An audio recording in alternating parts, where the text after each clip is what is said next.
Oh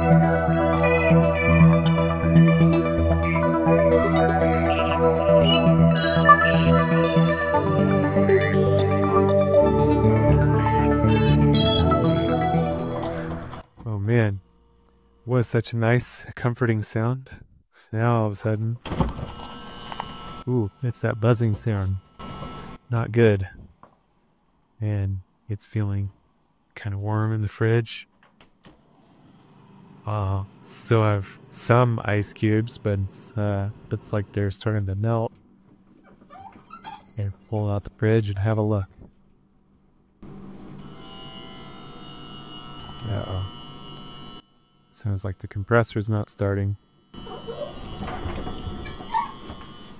Okay, if you're hearing that sound and what it is the compressor on the fridge has stopped running, so you're going to want to unplug it, pull off the back panel here.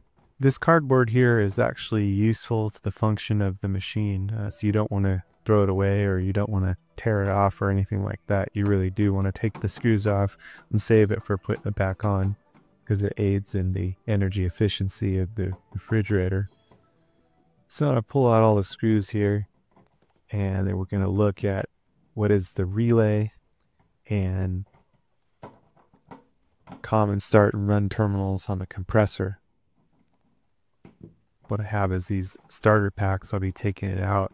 If you're taking care of multiple fridges, it's a good idea to keep some of these starter packs on hand in case the fridge goes down, especially if you have multiple varieties of types of fridges.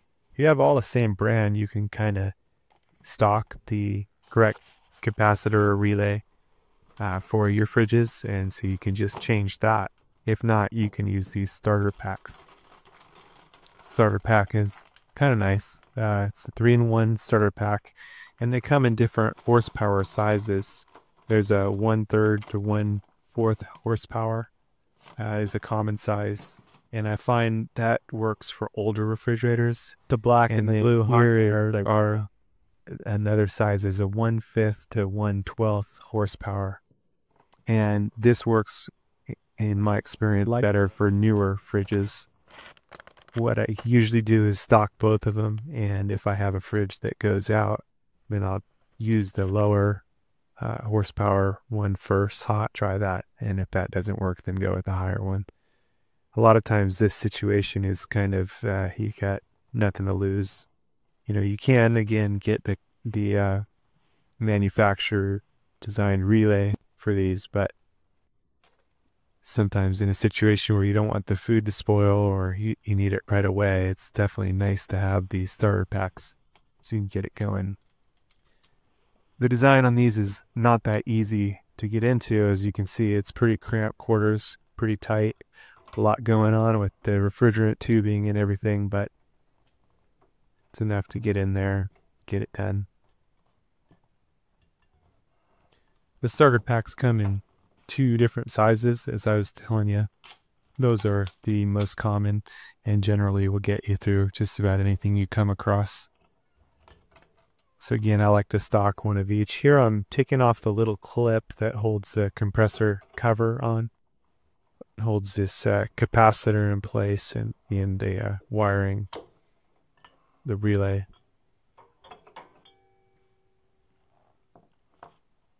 There's the capacitor. Pulled the capacitor out and just kind of examining it. Again, you could just replace this. I've had some luck here and there with relays for air conditioners where I've been able to smack the relay, put it back in, and then it work. You know, pretty much I haven't had it go down since I did that. But I don't have much hope for this one here. I went ahead and tried it here anyway, but of course it didn't work out. But it's me putting it back in.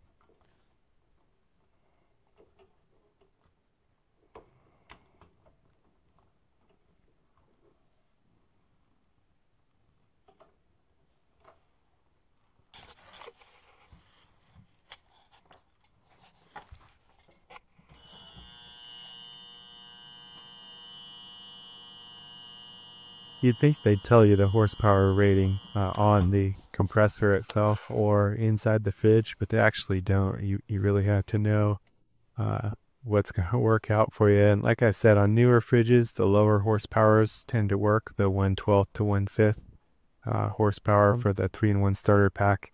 And for older fridges, the 1/3 to 1/5. So again, you might start with the lower one and graduate to the higher one if needed. Again, here's examining the capacitor. I should tell you, a capacitor can hold a charge in it even after the power is disconnected, so you may want to discharge the capacitor and definitely avoid touching the leads of the capacitor after it's disconnected.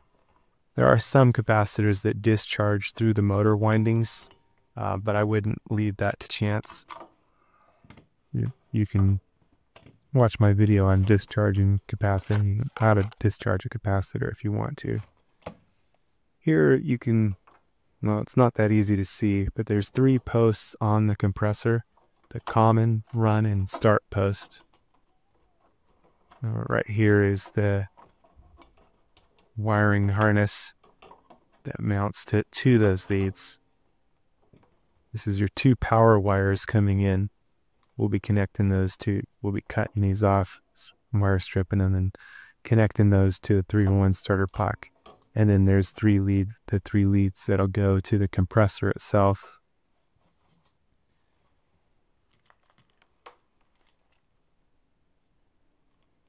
The start and the run leads for the compressor will usually be right next to each other, and then the common will be by itself. It's usually in a triangle setting. So the common's usually on top, and the common's the black wire. The extra nut here, the red wire, will be the run. And most often it's to the right of the compressor when you're facing it. I think they did that so people would kind of understand it. And that if you couldn't read the common run and start on the compressor, that's what I would go with first on a refrigerator. And then when you plug it in, if it buzzes and doesn't start, just go ahead and unplug it right away, and then you might have to switch the wires on that. This particular compressor, I could not see at all to tell the designation for the common run and start. So I just did the common, the black wire to the 1 lead on top that was by itself. The red one I did on the right side, and then the start, which is sometimes a yellow wire or a white wire, on the left side. This one gave me a bit of trouble. I'll put in the red run wire on.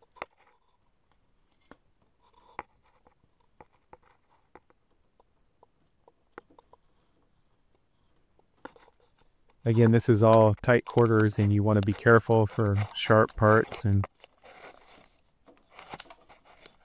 you want to avoid bending the refrigerant tubing. Sometimes you might have to, move something out of the way, just very gently bend it, but you don't want to bend it back and forth.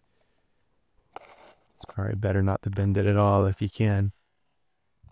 That was about my best view there of the common, run, and start terminals. Okay, so here's now our voltage lines coming in, the power lines. On the old one, it was labeled red and blue, which is red and blue are usually switched wire designations. For a switched wire, either red or blue, whereas black is usually used straight hot. This is when I'm using wire strippers to cut it and strip them. It's a good idea to use wire strippers. It prevents taking out any strands of the wire and getting a nice clean stripping of the insulation rather than taking some of the wires with it. Polarity is not an issue on this, so the blue or the red can go to either side of the starter pack. Doesn't really matter, so just it's delivering the power. Twisting the wires together. Again, when you're stripping off the wire, examine the cut-off pieces that you've stripped off and make sure there's no wire strips left behind. if you've lost wire strands, make sure there's no strands left behind in the stripped off portions, because if your wire strands get stripped off, it can become a place where heat will build up too strongly, and it can burn the wire there. Anyway, I'm twisting the wires together. You use a wire connector to link them together. It used to be called wire nuts. These days they're called wire connectors. Searching for one here. Can't sound it.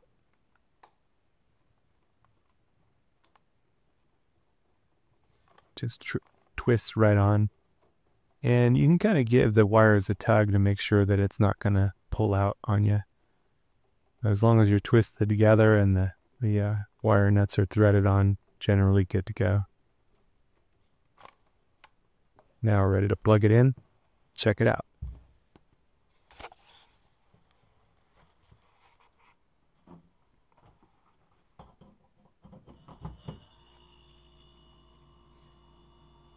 Yay. Nice, beautiful sound. Doing what it's supposed to do. Compressor started right up. I could have probably put this back together first, but I kind of wanted to verify that everything was good.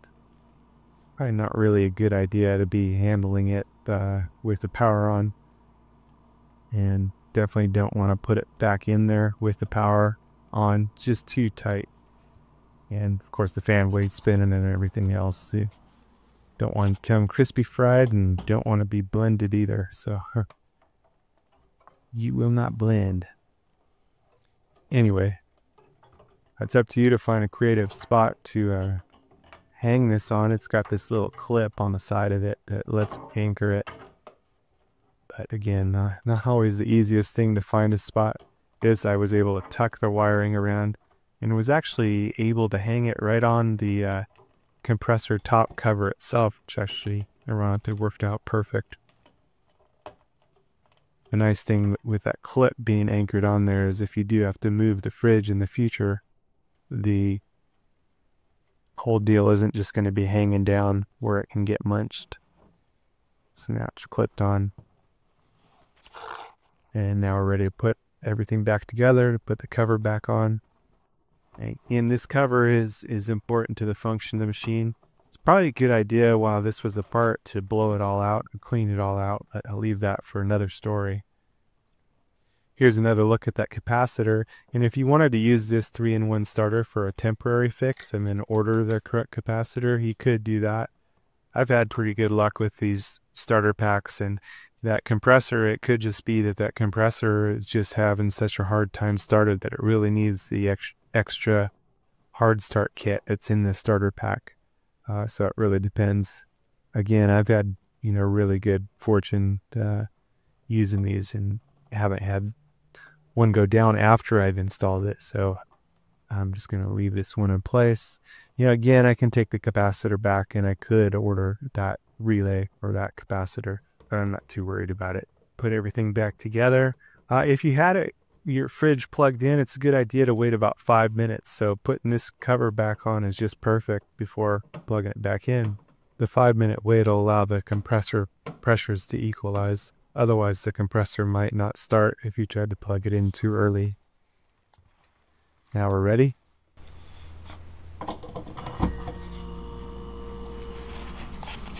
And there we go. Yay.